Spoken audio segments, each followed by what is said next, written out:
Bueno, muy bien. Diego Giuliano, ¿cómo le va? Profesor de Derecho. Así es, Derecho Constitucional. Vamos a empezar por esto último. ¿Cómo no? Y después vamos a hablar del sistema electoral, ya que estamos también, ¿no? Mucha gente se pregunta, entre ellos yo, cómo un hombre que está acusado de un crimen ocurrido hace apenas 6 o 7 meses, en donde en una balacera le pega un disparo que le atraviesa la mandíbula y mata a una mujer que no era la destinataria originalmente de ese disparo, va procesado, detenido, se lo juzga, se le da una pena de 7 años y medio por homicidio culposo, agravado, y el fiscal pide 22 años, ¿no?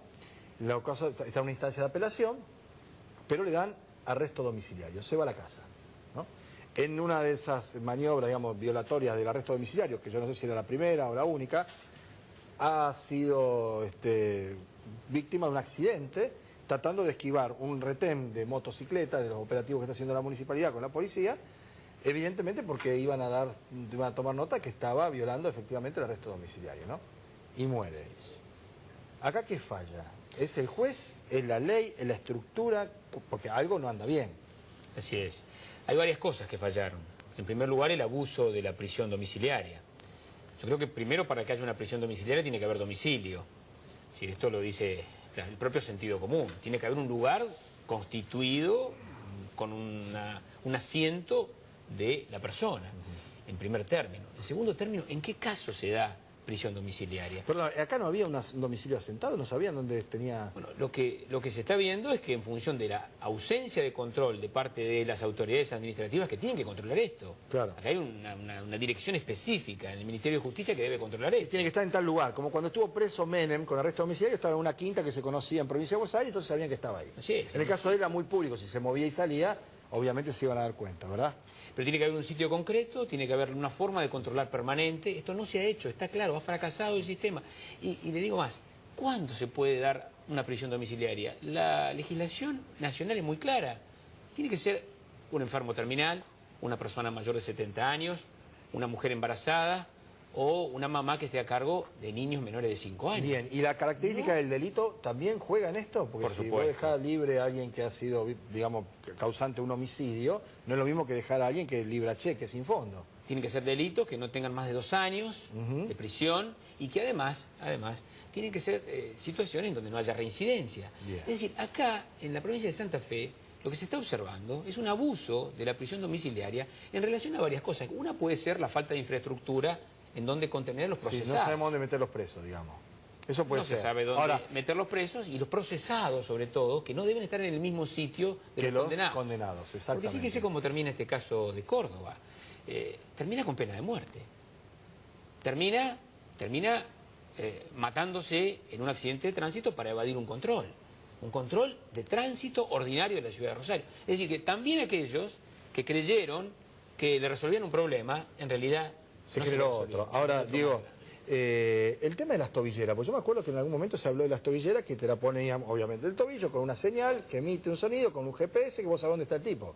Que si eso se activa, inmediatamente viola la presión domiciliaria, adentro. Me parece una actitud irresponsable, la de no, por lo menos, tener la mínima infraestructura para hacer un sistema de prisión domiciliaria, primero en las causales que correspondan. No parece el caso de ser una de las causales a una persona que es barra brava, que ustedes recuerdan el delito por el cual se lo condena. Es el delito de la señora que en Ludueña sale a ver qué pasaba porque había un tiroteo y la matan. Un delito horrible. Sí, sí, sí. Y entonces, realmente, prisión domiciliaria en este caso, prisión domiciliaria sin control en este caso. El juez, te pregunto, ¿no sabe todo esto? Yo no que... quiero cargar la cita porque ni sé el nombre y apellido del juez, pero el juez ha decidido otorgar la prisión domiciliaria, no se da. Es decir, esto, insisto, porque uno carga las tintas sobre ustedes, los políticos, sobre la policía, con razón, naturalmente, la mayoría de las veces, pero acá es el Poder Judicial, acá hay una decisión de un magistrado que tiene que ajustarse a derecho. Es decir, que tiene que cumplir una serie de requisitos, tiene que ser un delito de las características que vos decías, de menor de tanto tiempo, que tiene que ser una persona con determinada conducta o sin antecedente o con determinado antecedente. ¿Cómo el juez toma una decisión de esta naturaleza? Lo que está claro es que fue peor el remedio que la enfermedad. Sí, está claro. Efectivamente, la sociedad siente que ha fracasado el sistema. Estamos hablando de un juicio oral, de un nuevo sistema que tiene la provincia de Santa Fe. Y estamos viendo cómo terminó. Terminó de la peor manera y sobre todo sembrando desconfianza en la sociedad, sabiendo que incluso por condenas de juicios, que ustedes saben que son muy pocos los juicios que se llevan adelante en la provincia de Santa Fe, muy pocos los juicios orales. Bueno, incluso en esos juicios, con condena, terminamos con un fracaso del sistema por una prisión domiciliaria mal dada, mal controlada y que termina en la desconfianza de la población y en la muerte del delincuente. El otro tema también conmocionante y relacionado con un accidente, para decirlo de algún modo, de tránsito, es la resolución en torno al caso de Facu Iemi, este chico que iba manejando en estado de ebriedad su vehículo y que le dan una pena que permite irse a su casa a partir de la interpretación que hace el magistrado. Que lo decía incluso el papá de una de las víctimas, si le hubiera dado un año más, eran 8 meses de cumplimiento efectivo, lo iban a meter en una comisaría donde están los amigos o los colegas de su madre, que es policía, y hubiera habido otro mensaje a la sociedad, ¿no?, en cuanto a la gravedad de una situación en donde una persona ebria provoca la muerte de 2 de sus acompañantes, ¿no?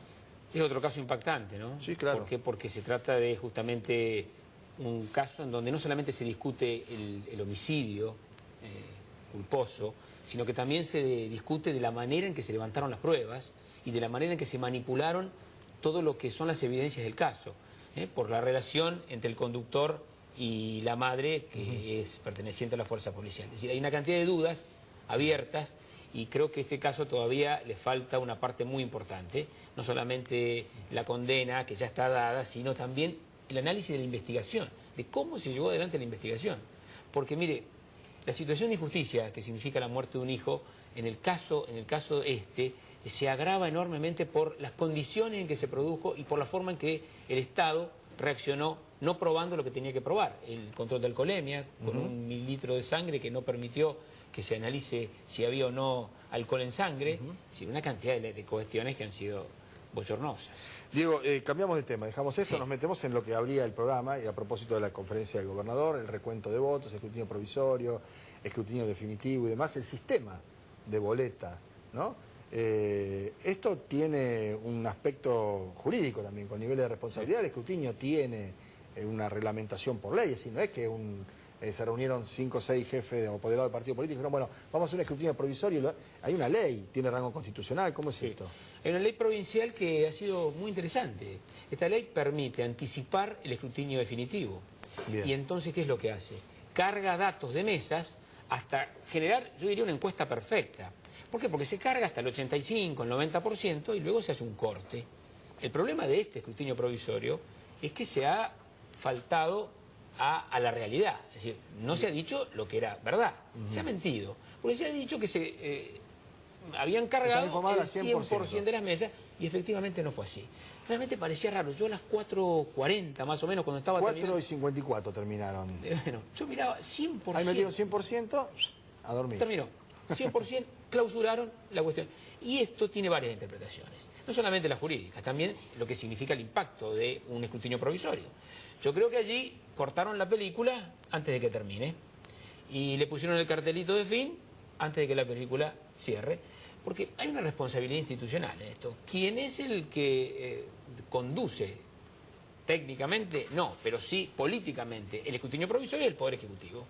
En este caso, yo veía un rato antes que el ministro de Gobierno, con un zócalo debajo, decía, gana el Frente Progresista y gana por 2 puntos. Y el zócalo decía otra cosa. Y entonces, me parece que esto con las caritas. Decía otra cuestión, porque ese era el escrutinio provisorio. Bueno, en un punto el escrutinio provisorio cerró y cerró con el 100%. Es decir, dio lugar a que, por ejemplo, el otro día, digo, la manipulación del dato, da lugar a que el otro día un ministro de la Nación diga empate técnico en Santa Fe. Y en realidad van a ver que el empate técnico no existe. Acá había una diferencia. Hay una tendencia que esto de los 5.000 votos de diferencia entre Miguel del CEL y el Frente Progresista probablemente sea más. O sea, no hubo empate técnico, hubo realmente... Sí, vencedores y vencidos. Hubo vencedores y vencidos. Y entonces... Sí, aparte el podio del podio y la imagen y el impacto de la noche de este primero, este segundo, este tercero, esto es así también, ¿no? Y entre Por eso estoy de acuerdo. propios candidatos hubo 10 puntos de diferencia. Pero además vos podés tranquilamente dejarlo en esos términos y decir, mire muchachos, falta contar el 10% de los votos o el 12% de los votos. Rosario el 17,8%, que era un número también importante, ¿no? Es muy importante. Y le digo más, cuando usted habla de votos que están por contarse, y usted dice, mire, terminó 100%, 100% es el final. Está muy clara está tan claro el error que cometieron, que dice cantidad de mesas, todas, cantidad de mesas informadas, todas, 100% al final. Es decir, está claro que cometían un error, está claro que mentían.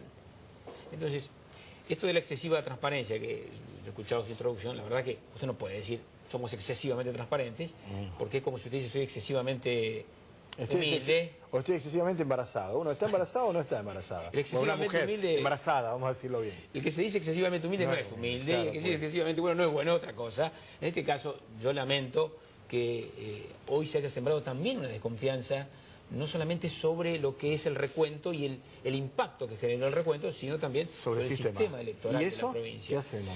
Y esto hay cuestiones es decir, que porque hay que la ley de revisar. lema, nadie quiere volver a la ley de lema. La ley de lema fue una cosa promiscua, absurda. Tuvimos problemas terribles. Reutemann tuvo que anular el escrutinio provisorio y contar uno por uno. Estuvimos 45 días, ¿sabés quién era el gobernador? Es decir, esa vuelta al pasado no. De ahora en adelante, no para el 14 de junio, pero sí para más adelante, ¿qué? Mire, hay que hacer cambios importantes. Por ejemplo, este tema, la última reforma del voto en blanco, de quitar el voto en blanco, el casillero de voto en blanco, la verdad que deja el voto abierto. El voto queda abierto. De tal forma de que puede darse a cualquier tipo de denuncia manipulación. de algunos fiscales que le mandaban la crucecita a un amigo. Bueno, por eso digo, queda el voto tan abierto que permite alguna manipulación en un sistema donde interviene tanta gente y tantas, incluso sectores políticos. Otra cosa que hay que ver es, mire, la calidad de lo que se ha hecho el domingo es lamentable. El papel del voto, la boleta, era de una calidad tan baja. La cantidad de... Sí, hay errores de formación, es decir, la letra chiquita, el voto muy grande, la urna muy pequeña, pocas urnas, todo eso confluye hasta a todo, ¿no? Todo eso genera... Ahora que voy a charlarlo. Me parece que hay que replantear la cuestión, hay que darle confianza al votante. Mire, este es el acto más sagrado del sistema democrático, el momento en donde la población es consultada hasta el punto máximo. El acto más sagrado no puede estar discutido como está discutido. Van a pasar muchos días hasta que terminen de contar. Sí, y no se cierra esta etapa y se pasa a la nueva. Y estamos nada menos que en la primaria. Claro. Tenemos que ir a la Ciudad General y ya hay algunos antecedentes y unas sensaciones que quedaron en el 2011, donde parecía que el que había ganado no había ganado. Bueno. Y esperemos que esto no se repita. Bien, Diego, gracias por haber venido. Gracias a usted. De ustedes nos despedimos hasta mañana entonces, después del programa de Susana. Vamos a estar aquí para acompañarlo con los días contados. Mañana con Leo Richardino acá, me dicen decirle Glassman. ¿Por qué le voy a decir Glassman? Lo atendieron en una promoción del programa ¿cómo es? Por siempre y para siempre. Todo pasa y todo queda. Ahí está. Todo pasa y todo queda, que le gusta más el vino que a Richardino. Es una comparación, porque había varias de esas comparaciones. Dice, está más linda que comer pollo con la mano, más lindo que el sanguchito del recreo, todo eso de gordo. En el caso de este, le gusta más el vidrio que a Glassman. Estamos hablando de la televisión. Chao, que sigan bien.